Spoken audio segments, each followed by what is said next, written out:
کے لیے کھڑا کیوں نہیں ہوا؟ سعود کی مسجد کے امام ہیں یہ. تو یہ مسجد کے امام ہیں؟ ہاں، تم جانتے ہو مجھے؟ جانتا ہوں، معصوموں کو مارنے والا، شہروں کو تباہ کرنے والا النچک.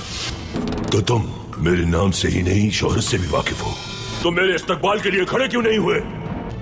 ہمارا دین کہتا ہے کفار اور ظالموں کے سامنے سختی کے ساتھ پیش آؤ. جس کے دل میں ایمان کی طاقت ہے وہ اللہ کے سوا کسی کے سامنے نہیں جھکتا. ہم ان کی عزت کرتے ہیں جن کے دل ایمان کی روشنی سے منور ہیں، اور جس شخص کے دل میں ایمان نہیں ہے اسے بال برابر بھی اہمیت نہیں دیتے.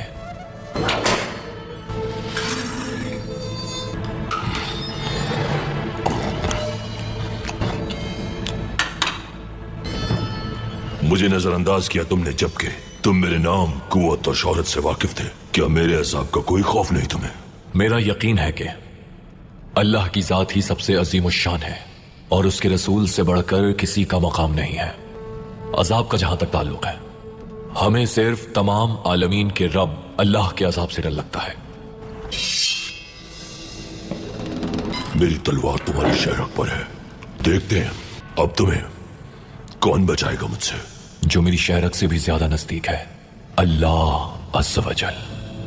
یہ دنیا تمہارے لیے سب کچھ ہے، مگر ہمارے لیے آخرت کے طویل سفر میں چند لمحوں کی آرام گاہ ہے. جس طرح تمہیں دنیا کے مال و دولت کی چاہت ہے، ہمیں شہادت کی چاہت ہے.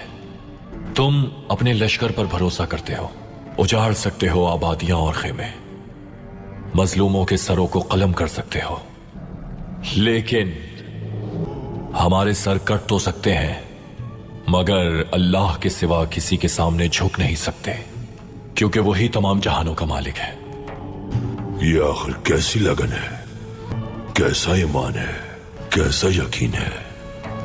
جس نے اللہ کی ذات پر بھروسہ کیا تو اللہ اس کے لیے کافی ہے. اس آیت پر ایمان ہے ہمارا. اللہ جو نہ ہونے دینا چاہے وہ کوئی نہیں کر سکتا. تم جب ظلم کرتے ہو مظلوموں پر نہیں کرتے، بلکہ القہار اللہ تعالیٰ سے جنگ شروع کرتے ہو. تم اس جنگ کا مقصد تک نہیں جانتے، تمہاری جنگ کس کے خلاف ہے یہ بھی نہیں جانتے. تم کچھ بھی نہیں جانتے کہ تم کیا کر رہے ہو.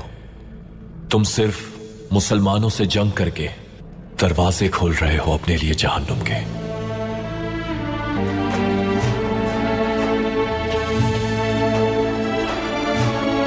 یہاں تب تک حکومت نہیں کر سکتے جب تک مسلمانوں کا تعلق دین سے نہیں توڑ دیتے.